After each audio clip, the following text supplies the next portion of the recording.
Bonjour à tous. Alors aujourd'hui, on accueille Édouard Thomas, qui travaille à la rédaction de Tangente et qui va nous parler du pape Gerbert Ier. Donc merci à toi d'être venu et je te laisse la parole. Merci. Alors c'est Gerbert d'Aurillac. Alors merci d'avoir fait le déplacement.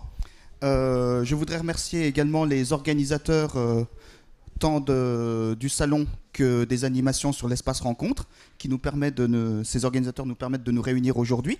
Donc je voudrais vous parler à travers cette intervention, moi Gerbert, pape de l'an 1000, créateur d'un abaque, du personnage de Gerbert d'Aurillac, de son abaque et également de quelques éléments de l'histoire du calcul élémentaire. Pour ce faire, je vous propose le plan suivant. Dans un premier temps, nous évoquerons la façon dont on faisait les calculs en Occident jusqu'à l'époque de Gerbert, et puis même au-delà. Nous dirons quelques mots de Gerbert d'Aurillac, qui a connu une vie absolument extraordinaire, très mouvementée et inouïe, même au sens où on pourrait l'entendre aujourd'hui 1000 ans plus tard. La période qui nous intéresse dans la vie de Gerbert, c'est essentiellement lorsqu'il est écolâtre à Reims, c'est-à-dire les années 973-980. Et nous dirons quelques mots de ce en quoi l'abaque de Gerbert était révolutionnaire.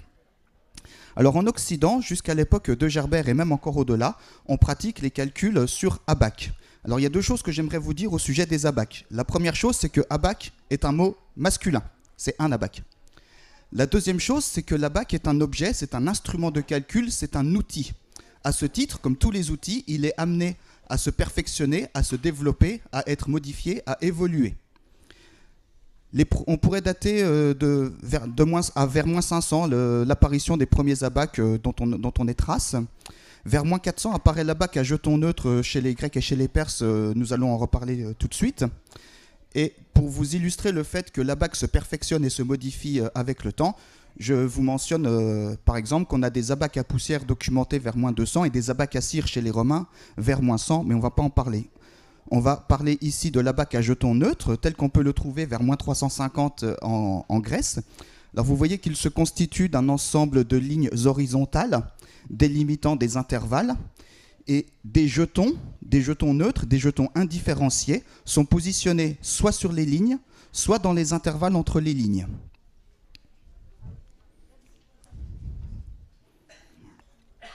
Alors cet abaque va se maintenir pendant toute la période qui nous intéresse, c'est-à-dire le Haut Moyen-Âge. Le Haut Moyen-Âge, les historiens, généralement, nous le font commencer avec la chute de Rome en 410, et il va se finir peu après l'an 1000. Alors, pendant toute cette période, les frontières de ce qui deviendra la France évoluent constamment. Je vous mets par exemple, schématiquement, les frontières qui sont en vigueur après le traité de Prüm de 855. J'attire votre attention sur le fait que la Catalogne, et notamment la ville de Barcelone, tout en bas ici, se trouve dans le royaume de Francie occidentale. Peu après le traité de Prüm, les Carolingiens vont commencer à perdre de leur influence. Des épidémies vont se développer et se propager. Une famine aussi sévère au début du Xe siècle et des guerres vont engendrer une importante récession économique et installer une certaine instabilité justement politique. Alors je voudrais redire deux mots de la Catalogne qu'on a vu sur la carte précédente. Donc la Catalogne est intégrée depuis 801 à la Francie occidentale. Et à partir de 950, c'est-à-dire la période qui va nous intéresser, elle commence à s'ouvrir aux influences musulmanes et des relations diplomatiques se mettent en place avec le califat de Cordoue, voisin. Donc voici schématiquement une carte de la région à cette époque. Vous avez le puissant califat de Cordoue qui occupe une grande partie de la péninsule ibérique et en haut à droite là-bas le comté de Barcelone et la Catalogne. Dans la seconde moitié du Xe siècle, en effet, je disais que le califat de Cordoue était puissant, c'est le cas. C'est le plus grand centre culturel et scientifique en Occident. Cependant, en 985, dans le cadre d'une guerre sainte, le califat de Cordoue va piller Barcelone. Le roi franc, Lothaire, ne va pas réagir. Son fils, qui lui succède l'année suivante, ne réagira pas non plus. Enfin, le nouveau roi Hugues Capet sera impuissant à la prise d'indépendance de la Catalogne en 988. De l'autre côté, à l'est, Othon Ier œuvre à mettre sur pied un puissant empire. Ce sera le Saint-Empire romain germanique. Une date symbolique que vous pouvez retenir, c'est 962, date à laquelle Othon Ier est sacré empereur à Rome par le pape. Voici une carte du Saint-Empire romain germanique. Vous la voyez pas? Ah, je ne sais pas pourquoi on la voit pas. Bon, bah c'est ce que c'était le... Attendez. Voilà. En gros, c'est essentiellement cette partie-là qui intègre à ce moment-là le royaume d'Italie. Je ne sais pas pourquoi vous ne voyez pas la carte. Moi, je l'ai très bien sur mon écran. Alors, on est en Occident, à cette époque-là, au Xe siècle, comment on fait un calcul? Eh ben, pour faire un calcul, comme vous le savez sans doute, on dispose de chiffres romains. Et les chiffres romains, en fait, ils ne sont pas adaptés à faire le calcul. Pourquoi? Ben, on le voit sur un exemple. Je vous demande l'aire d'un champ de longueur 54 et de largeur 49. Vous me répondez, c'est facile, je pose l'opération, je fais 54 fois 49, ça fait 2646. Et l'affaire est entendue. Sauf qu'on dispose à cette époque des chiffres romains. Pour la petite histoire, je vous mentionne qu'ils sont écrits en bas de casse. Ils ne sont pas du tout écrits à l'époque-là en capitale comme on le fait aujourd'hui. Donc vous vous retrouvez à multiplier LIV par XLX. Et si vous ne pouvez pas faire cette opération de tête, vous devez recourir à un instrument de calcul, un abaque, ou à quelqu'un qui sait manipuler cet instrument de calcul et qui en fait profession, un abassiste.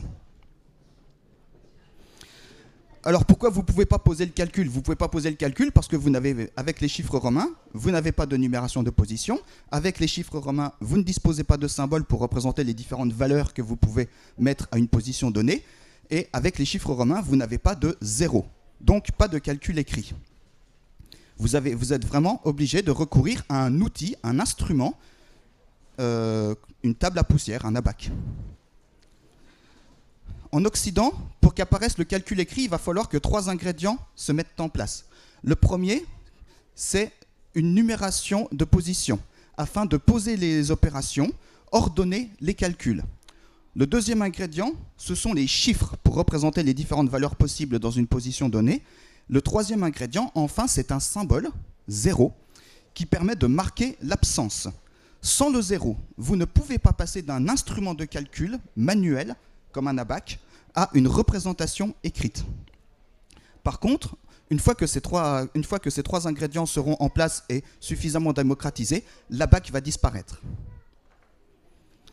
Alors voici un schéma d'abaque à ligne tel qu'il existe donc en Occident à cette époque et tel qu'il est documenté. Donc vous distinguez des lignes délimitant des intervalles. Sur les lignes vont figurer ce que l'on appellerait aujourd'hui les éléments relatifs à la base 10, c'est-à-dire les unités, les dizaines, les centaines, les milliers, etc. Vous pouvez monter très haut.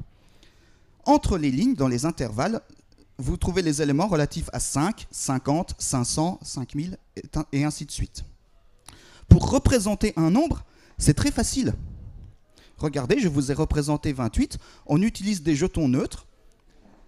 J'en mets 2 sur la ligne 10, 1 sur l'intervalle 5 et 3 sur la ligne des unités. 20 plus 5 plus 3, ça fait 28.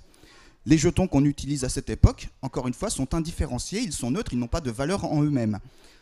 Je peux prendre des osselets, je peux prendre des poids, des fèves, je peux prendre des cailloux. C'est d'ailleurs l'origine du mot calcul. Hein. Caillou vient du latin calculus. Calcul vient du latin calculus, qui veut dire caillou. Pensez au calcul rénal. Donc la représentation des nombres, c'est facile. L'addition, en fait, c'est tout aussi facile. Regardez, je dois additionner 67 à 28. Je représente 67 à côté de 28 sous la forme 50 plus 10 plus 5 plus 2. D'accord ? Je réunis les jetons homologues dans chaque zone. Voici, donc j'ai fait glisser tous les jetons à droite, par zone. Et j'opère les simplifications qui s'imposent. Sur la ligne inférieure, vous voyez que je dispose de 5 jetons. 5 jetons unitaires permettent de créer un jeton quinaire. Je dispose de 3 jetons quinaires. 2 jetons quinaires peuvent compter pour un jeton que je place sur la ligne des dizaines. Et j'ai fini la manipulation de mes jetons. Et maintenant, je peux calculer le résultat Donc la manipulation des jetons est terminée, mais le résultat n'est pas encore obtenu. Il faut faire le calcul qui est 50 plus 4 fois 10 plus 1 fois 5, c'est-à-dire 95.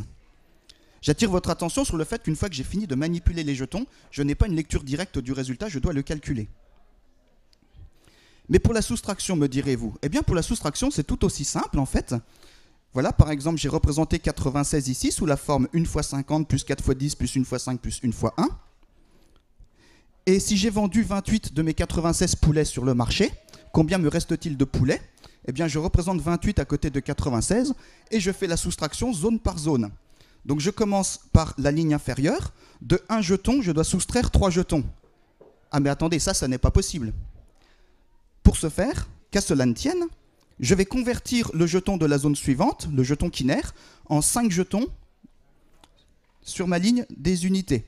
J'obtiens donc 6 jetons. Et de ces 6 jetons, je peux bien retirer 3 jetons. Il me reste 3 jetons. Je passe à la zone suivante, la zone des quinènes, et de aucun jeton, je dois soustraire un jeton. Ça n'est pas possible. Qu'à cela ne tienne, je vais convertir un jeton qui se trouve sur la ligne des dizaines en 2 jetons que je place dans mon intervalle. À partir de ce moment, de 2 jetons, je peux bien retrancher un jeton. C'est ce que je fais. Il me reste un jeton. Je passe à la zone suivante, c'est la ligne des dizaines. De 3 jetons, je dois retirer 2 jetons. Ça c'est facile, il me reste un jeton. Je n'ai plus de jetons à retirer. La manipulation des jetons est terminée. Je calcule le résultat de ma soustraction qui est 1 fois 50 plus 1 fois 10 plus 1 fois 5 plus 3 fois 1, c'est-à-dire 68. Il me reste 68 poulets. Résumons un petit peu ce que nous venons de voir.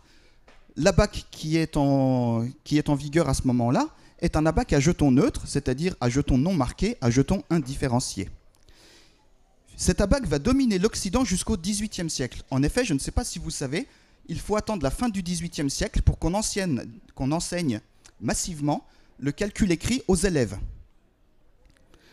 Enfin, si vous regardez bien comment fonctionne cet ABAC, vous vous apercevez qu'à aucun moment vous n'avez besoin de disposer d'un symbole 0, d'un chiffre 0. Vous n'en avez tout simplement pas besoin.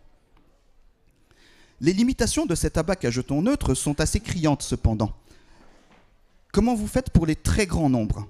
Il vous faut un ABAC gigantesque, beaucoup de jetons, intransportables, avec lequel les erreurs de manipulation de jetons qui roulent, qui sortent de leur zone, peuvent être fréquentes. Et donc fausser complètement le calcul.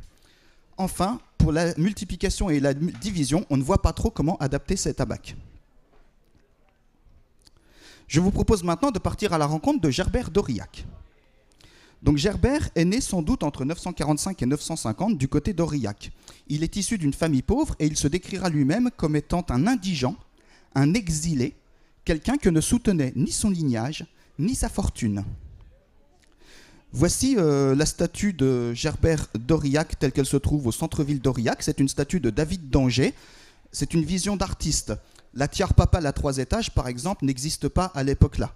De même que le vêtement est complètement fantaisiste. Le centre-ville la ville d'Aurillac qu'a pu connaître Gerbert n'existe plus aujourd'hui. Je vous ai mis quelques photos que j'ai prises l'été dernier des plus anciennes maisons qu'on peut trouver à Aurillac. Elle date du XIIe siècle. Très jeune, le jeune Gerbert est placé au monastère de Saint-Géraud. C'est un monastère relativement prospère dans la région et qui possède notamment une bibliothèque riche d'ouvrages religieux évidemment, mais également d'ouvrages profanes et de poésie. Là, Gerbert apprend la lecture, l'écriture, le chant. Puis, il est formé aux humanités. Les humanités à cette époque, c'est le trivium, les 3 arts. Les 3 arts sont la grammaire, la rhétorique, la dialectique. Attention, la grammaire à cette époque-là n'est pas la grammaire au sens où on l'entend aujourd'hui, il s'agit de commentaires de texte. Gerbert lit et écrit le latin et l'occitan. Il est pétri de culture romaine et par son maître, il est formé à la grammaire latine qui, pour le coup, est la grammaire au sens où nous, on l'entend aujourd'hui. Voici donc une représentation symbolique, encore une fois, une vision d'artiste par David d'Angers d'une scène des années de jeunesse de Gerbert au monastère. Vous y voyez distinctement les moines qui s'interrogent sur le comportement de ce jeune homme qui semble plus absorbé par l'observation du ciel que par ce qui se passe autour de lui. Évidemment, la lunette astronomique est totalement anachronique. En 967, Gerbert a environ 20 ans. Le comte catalan Borel II est de passage à l'abbaye. Il emmène avec lui, à son retour, Gerbert. C'est ainsi qu'en 967 et jusqu'en 970, on retrouve Gerbert en Catalogne.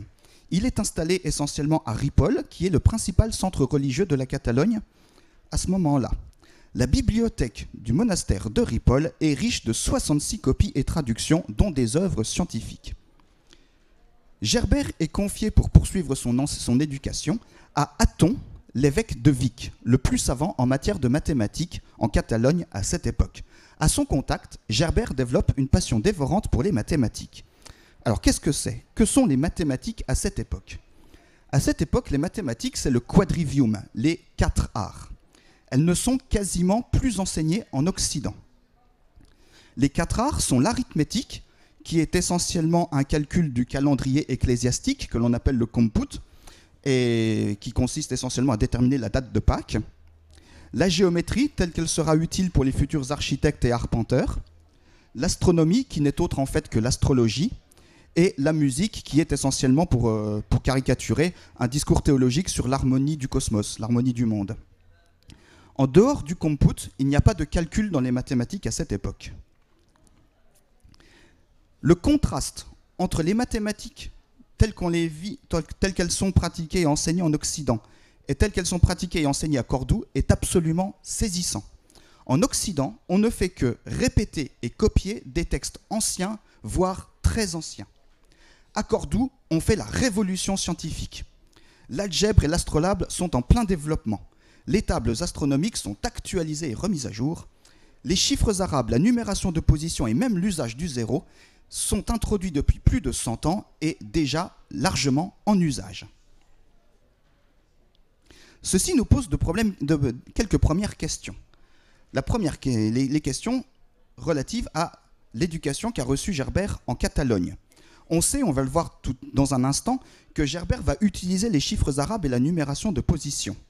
Par quel ouvrage ou par quel maître Gerbert a-t-il été introduit aux chiffres arabes? Qu'a-t-il appris exactement en Catalogne et à travers quels moyens? En particulier, ça pose la question de savoir ce que connaissait Athon de Vic. Enfin, une question peut-être plus profonde, quelle connaissance Gerbert pouvait-il avoir de la langue arabe? En effet, je l'ai dit tout à l'heure, les échanges commencent à se mettre en place à partir des années 950 entre la Catalogne et le califat de Cordoue. Gerbert a-t-il pu avoir accès à des manuscrits en langue arabe? Et si oui, a-t-il pu les lire et les comprendre? Ce sont des questions qui n'ont à ce jour pas reçu de réponse définitive. En 970, 3 ans plus tard, donc après l'arrivée de Gerbert en Catalogne, nous retrouvons le comte catalan Borel II, Athon de Vic et Gerbert à Rome pour rencontrer le pape. Les chroniqueurs nous apprennent que l'intelligence du jeune homme, Gerbert, et sa volonté d'apprendre n'échappèrent pas au pape. L'année suivante, le roi des Francs, Lothaire, envoie Géranus de Reims à Rome pour rencontrer le pape.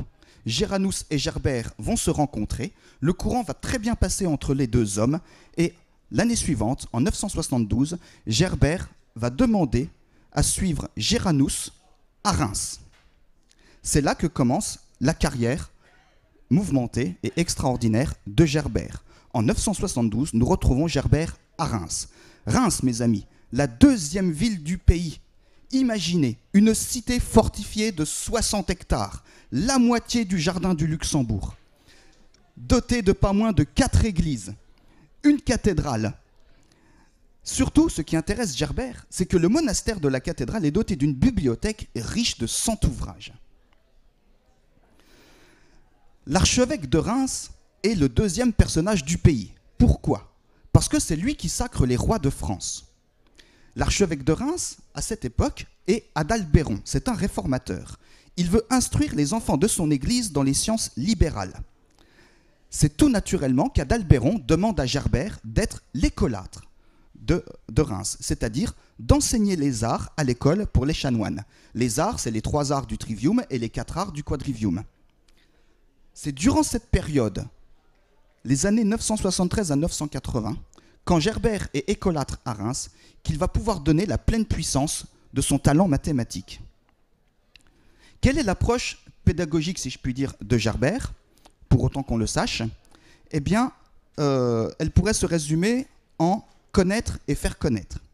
Gerbert propose un enseignement de pointe pour l'époque. C'est un excellent pédagogue, très à l'aise à l'oral. Il n'est jamais à court d'idées ou d'imagination.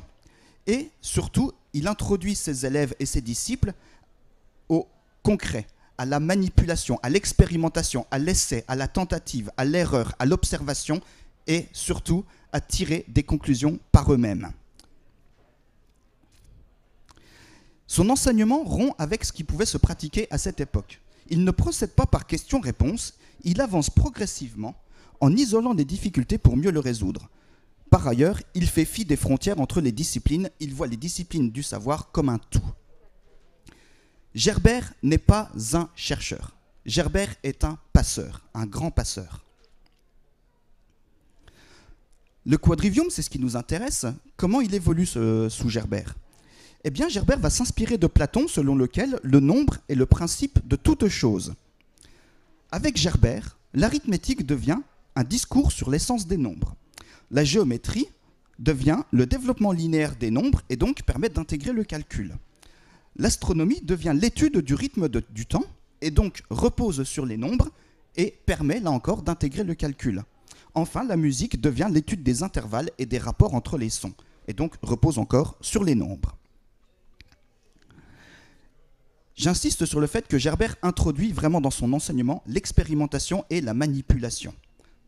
Notamment, on sait qu'il construit un planétarium en bois et différents instruments de musique. Surtout, il conçoit un abaque absolument révolutionnaire.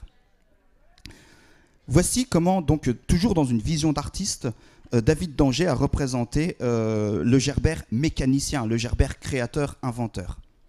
Donc vous voyez à gauche, dans une vision anachronique, les puissants du pays, Adalbéron, Othon Ier, Hugues Capet. Et à droite, vous avez Gerbert au milieu d'un ensemble de mécanismes, de sphères armillaires, d'instruments de musique. En 980, on retrouve Gerbert en Italie aux côtés d'Adalbéron. Là, il se fait encore remarquer pour son savoir et ses connaissances. On lui offre de diriger le monastère de Saint-Colomban à Bobbio. C'est une promotion absolument extraordinaire pour un simple moine.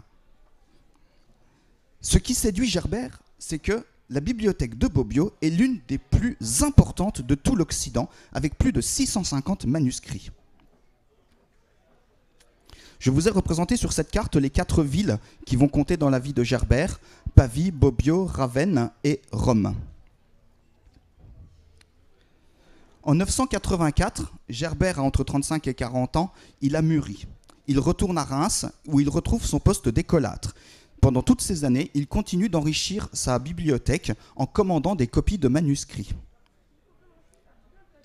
L'année 989 est marquée par la mort d'Adalbéron, l'archevêque de Reims. Gerbert est effondré. Il est naturellement successeur, il est candidat à la succession d'Adalbéron au poste d'archevêque de Reims. À la stupéfaction générale, le roi des Francs, Hugues Capet, va nommer un jeune homme de 24 ans, Arnoul, archevêque de Reims. Arnoul est un traître au royaume. Il va livrer la ville de Reims aux ennemis du royaume. La cathédrale de Reims est profanée. Gerbert lui-même va être momentanément emprisonné et spolié. C'est l'épisode du sac de la ville de Reims.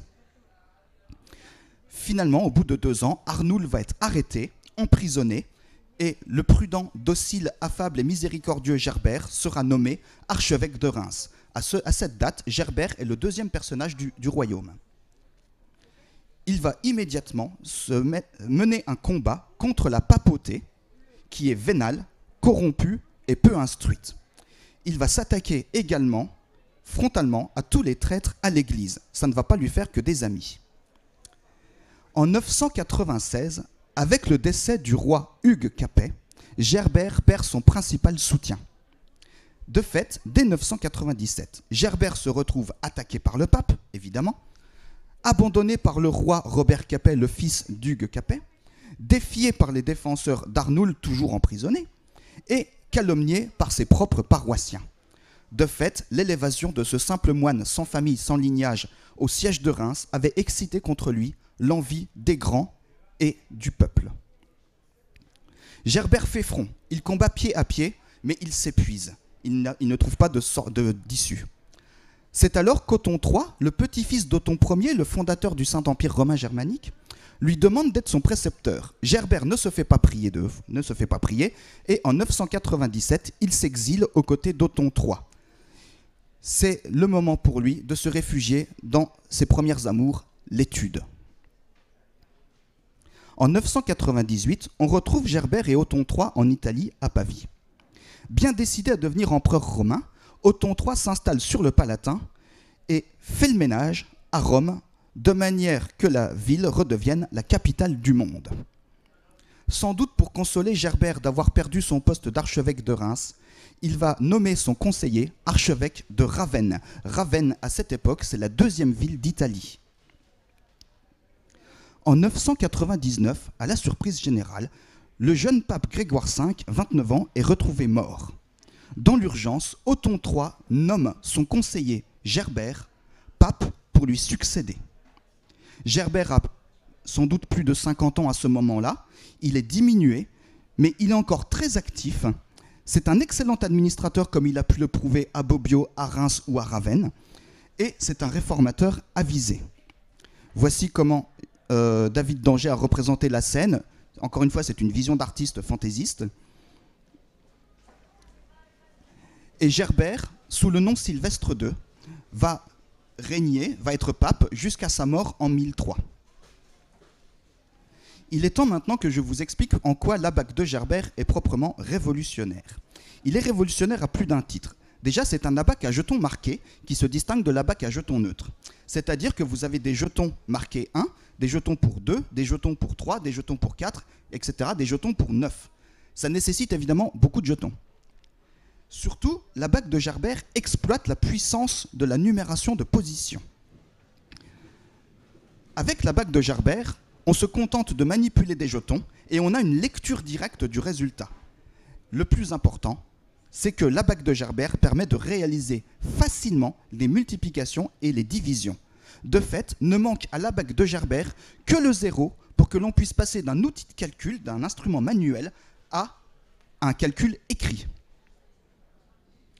Voici schématiquement à quoi pouvait ressembler sans doute l'abaque de Gerbert. Donc c'est une planche pourvue de mesures dans lesquelles on dispose des jetons marqués. Et cette disposition permet de représenter tous les nombres dans la mesure du nombre de jetons disponibles. La notation, c'est tout l'intérêt de la numération de position, permet de représenter visuellement ce qui est exprimé verbalement. Enfin, Gerbert prend l'habitude de regrouper les chiffres par paquet de 3, et c'est sans doute de là que vient notre propre habitude d'écrire les grands nombres par tranche de 3 chiffres. L'abaque de Gerbert est un objet proprement mystérieux qui nous interroge encore aujourd'hui et qui nous fascine. Il semble venir tout simplement de nulle part. Il ne semble pas inspiré d'un précédent abaque. On ne trouve aucun tel objet, ni en Occident, ni en Al-Andalus. Voici comment certains historiens s'imaginent l'abaque, à quoi ressemblait l'abaque de Gerbert. Donc vous voyez que les jetons sont marqués, et ils sont marqués des chiffres arabes, que Gerbert devait forcément connaître de fait. Et ce sont les chiffres arabes de la famille Goubard, c'est-à-dire ce sont les nôtres, ce sont nos chiffres arabes, mais évidemment dans une graphie qui n'est pas encore celle qui sera la nôtre quelques siècles plus tard. Je vous représente schématiquement à quoi pouvait ressembler une multiplication avec l'abaque de Gerbert. Donc j'ai symbolisé ici 2023 par 891. Donc pour les milliers, vous prenez un jeton marqué 2, pour les dizaines, un jeton marqué 2, pour les unités, un jeton marqué 3, etc. Et vous remarquez qu'il n'y a pas de jeton marqué 0, c'est-à-dire qu'on va laisser la colonne vide. C'est tout ce qui manque à l'abaque de Gerbert pour qu'on puisse passer au calcul écrit. Et l'algorithme se passe de commentaires, c'est celui que vous avez appris à l'école. Alors cet algorithme, ce n'est pas Gerbert sans doute qui l'invente, il existe déjà, on le trouve chez Al-Khwarizmi 150 ans plus tôt. Mais Al-Khwarizmi le développe dans le cadre du calcul écrit, pas du tout dans le cadre d'un abaque. Ensuite, il y a la question des chiffres arabes. La première trace des chiffres arabes en Occident, c'est 976. Or, en 976, Gerbert avait quitté la Catalogne depuis 6 ans. Donc, par quel biais Gerbert a-t-il eu accès aux chiffres arabes? C'est vraiment une question intéressante. Et c'est sur un ensemble de questions en fait, que je souhaiterais conclure et engager le dialogue et les échanges avec vous. Donc, on s'est demandé d'où vient l'aspiration de la bague de Gerbert. On se demande d'où Gerbert aussi tient sa technique de multiplication et également celle de division, parce que je n'ai pas parlé de la division. Mais Gerbert introduit, avec la bague de Gerbert, on a essentiellement la division telle qu'on la pratique à l'école, pas exactement, mais c'est à peu près ça. Ensuite, on peut se demander si Gerbert avait une connaissance et une compréhension du système de numération de position en dehors de l'usage pratique qu'il en fait pour réaliser des calculs sur abac. Enfin, on ne trouve dans la correspondance de Gerbert et dans les écrits que nous ont laissés ses disciples aucune mention d'un symbole 0. Gerbert pouvait-il avoir en sa connaissance, en sa possession, le 0? C'est sur ces questions que je vous laisse maintenant et de façon à engager peut-être un échange avec vous. J'imagine que vous aurez beaucoup de questions.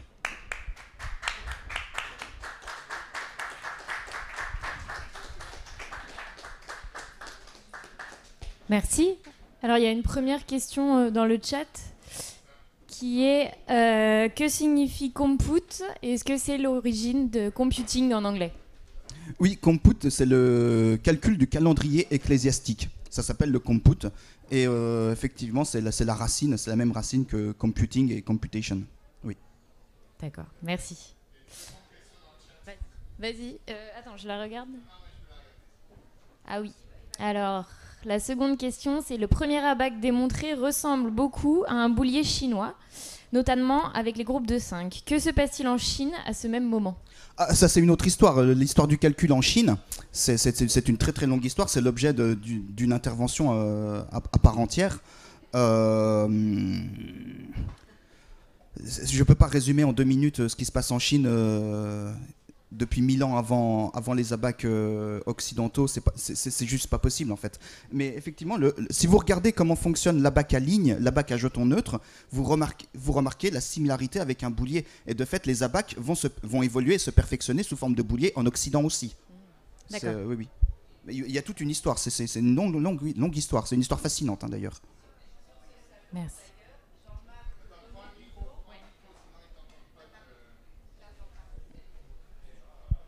D'ailleurs, sur ce salon, Jean-Marc Bonnet-Bidot nous a beaucoup parlé du calcul en Chine et de tout ce qui était extraordinaire sur le calcul en Chine. Donc, sur la brochure Math Express, on redéveloppe cette idée-là. Oui, Jean-Marc Bonnet-Bidot a fait une très très belle intervention sur le sujet. Oui, tout à fait. Il y a 2 jours, c'est ça? C'était jeudi. Est-ce qu'il y a d'autres questions?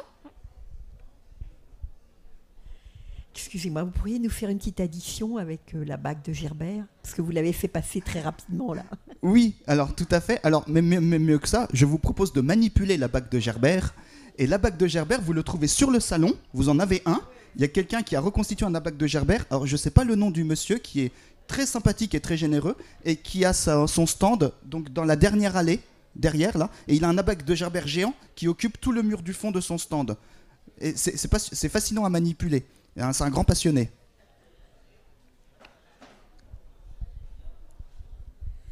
Oui, moi j'ai pas trop de questions, mais j'habite rue Gerbert à Paris, et donc depuis longtemps je me suis penché sur cette figure, comme vous l'avez raconté. C'est absolument fantastique, la façon dont circulent les idées et l'intelligence. C'est un berger au début, hein. Il va pieds nus derrière les vaches, et donc il parle vraisemblablement un patois à Aurillac. Et comment les moines ont repéré cette intelligence, l'ont fait circuler dans les circuits des moines, des abbayes. Ça, c'est tout à fait extraordinaire. Et alors, ce qui est fascinant aussi, c'est la conservation des bibliothèques de l'Antiquité, dans votre compte-rendu, vous dites bien, là, il y a 100 bouquins, là, il y en a... Bouquins, excusez-moi, 100 manuscrits. Là, il y en a 650, je ne sais plus, en Italie, là. Et donc, c'est des choses absolument fantastiques qu'il lit, Gerbert. Et est-ce qu'il lisait aussi l'arabe? Je pense que oui. Mais les historiens pensent que non. Ah, ils pensent que non. Les historiens pensent que non. Mais en tout cas, le grec et le latin, sûrement. Le grec, non plus. J'ai plutôt une approche, culturelle, à ce petit gueux, un petit gueux au début, hein, repéré par les prêtres qui le font circuler parce qu'il est intelligent et qui finit pas pour des combines un peu bizarroïdes. Voilà. J'avais trouvé ce bouquin aussi, moi. Il est rare, ce bouquin. Je sais pas comment ce livre est très très rare. Ouais. J'ai passé 10 ans à trouver une copie. C'est pas une blague. Il est épuisé depuis 1990, voilà. À peu près. Donc c'est l'ouvrage Gerbert d'Aurillac, le pape de l'an 1000, par Pierre Richer, un historien tout à fait sérieux. Et juste pour rebondir sur ce que vous avez dit, qui est absolument passionnant. Donc Gerbert, effectivement, on a repéré son talent. Je ne sais pas si vous savez, mais un moine ne peut pas quitter son monastère de toute sa vie. Il doit grandir dans le monastère, vivre au monastère et mourir au monastère. Et donc pour que Gerbert puisse partir et s'accomplir, on va lever la règle de stabilité. Et donc les moines du monastère de Saint-Géraud vont se réunir pour que Gerbert puisse quitter le monastère. L'idée, c'est sans doute que Gerbert revienne ensuite en tant qu'écolâtre au monastère. Mais comme vous l'avez vu, il ne reverra jamais Aurillac en fait. Il ne reverra jamais Aurillac. Le fait que Gerbert parle arabe ne semble pas du tout avéré. Et le fait que Gerbert parle grec est faux également. Il n'est pas... Ouais. Tout en latin. Ouais. Gerbert ne semble pas maîtriser le...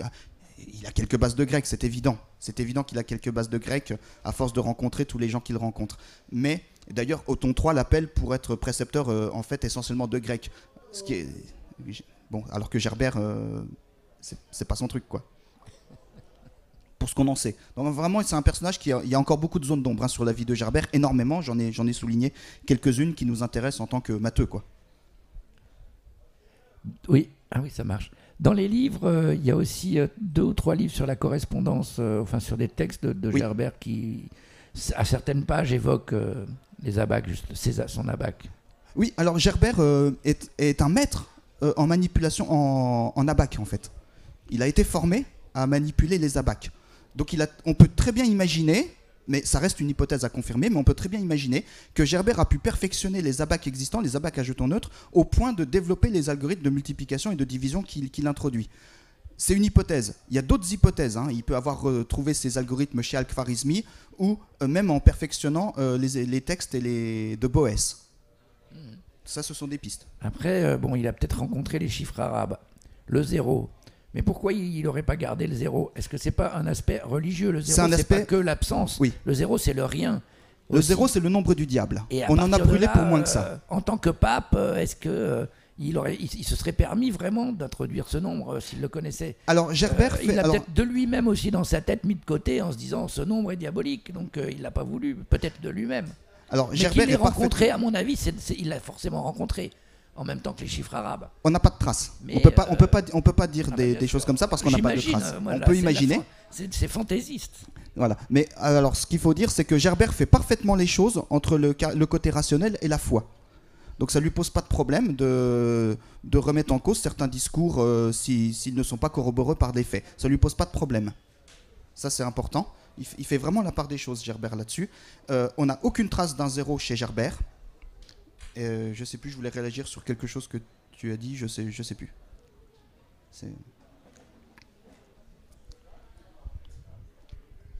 Je vous remercie beaucoup parce que dans votre récit, vous montrez à quel point le moteur intellectuel va chez les Ottoniens. On a l'impression que ça se bascule du côté du Saint-Empire romain germanique naissant, qui va annoncer Frédéric le grand Frédéric qui mourra en Sicile, alors que dans nos études françaises, les Ottoniens, moi je n'avais jamais entendu parler quand j'étais en culotte courte. On passe là-dessus comme un rêve. Tandis que là, vous montrez bien que finalement, il n'y aurait pas eu Othon III. Nos petits Capétiens, ils n'étaient pas géniaux à l'époque. Alors deuxièmement, comment ça se fait que la bac de Gerbert soit tombée dans les oubliettes? Comme disait monsieur, est-ce que c'est un mélange de religieux et de passons à autre chose? Alors, l'abaque de Gerbert, il est révolutionnaire et peut-être il est trop révolutionnaire. Et par contre, il circule essentiellement par ses élèves et ses disciples dans les monastères. Il ne va pas toucher les commerçants, par exemple. C'est là que va être le génie, je pense, quelque part d'un Fibonacci 200 ans plus tard, c'est que Fibonacci va s'adresser aux commerçants. Gerbert, il s'intéresse, il travaille sur son abaque pour ses besoins à lui, en astronomie, essentiellement. Mais clairement, les textes que nous laissent ses disciples et ses élèves montrent qu'ils ne comprennent pas l'abaque de Gerbert, qu'il est trop révolutionnaire, et ils cherchent toujours à revenir aux chiffres romains, ces élèves. Leurs notes le montrent très très très clairement. Et vous avez raison, Gerbert est très proche des Ottoniens. Gerbert est le premier pape français. Sous le nom Sylvestre II, c'est le premier pape français, mais en fait, il est de culture germanique, Gerbert. En fait, cette conférence, en fait, c'est un tiers d'une grande conférence plus complète que j'ai sur la vie de Gerbert. Et dans cette conférence plus complète, je montre bien que Gerbert, en fait, est au service d'Othon Ier, qu'il rencontre à Rome. Ensuite, il est au service d'Othon II, son fils, puis au service d'Othon III, son petit-fils. Il est même secrétaire de la famille. Donc Gerbert est vraiment très proche des Ottoniens. Effectivement, vous avez raison sur ce point, oui. Et pourquoi l'abaque de Gerbert ne prend pas, c'est ses élèves n'ont pas su en comprendre toute la finesse et la puissance, sans doute. Et puis surtout, ça reste dans les monastères. Et au bout de 100 ans, 150 ans, l'abaque de Gerbert, plus personne ne l'utilise, apparemment, pour ce qu'on en sait.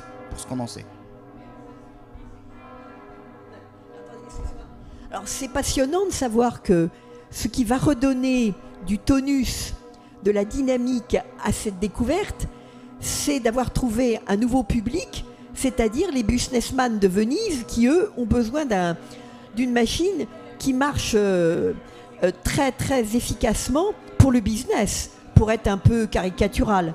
Oui, il faut voir aussi que Fibonacci est lui-même marchand, fils de marchand, et il voyage énormément. Donc il a facile de transmettre les connaissances d'un port à l'autre. Et dans les ports, c'est là que se trouvent les commerçants et une certaine élite aussi intellectuelle.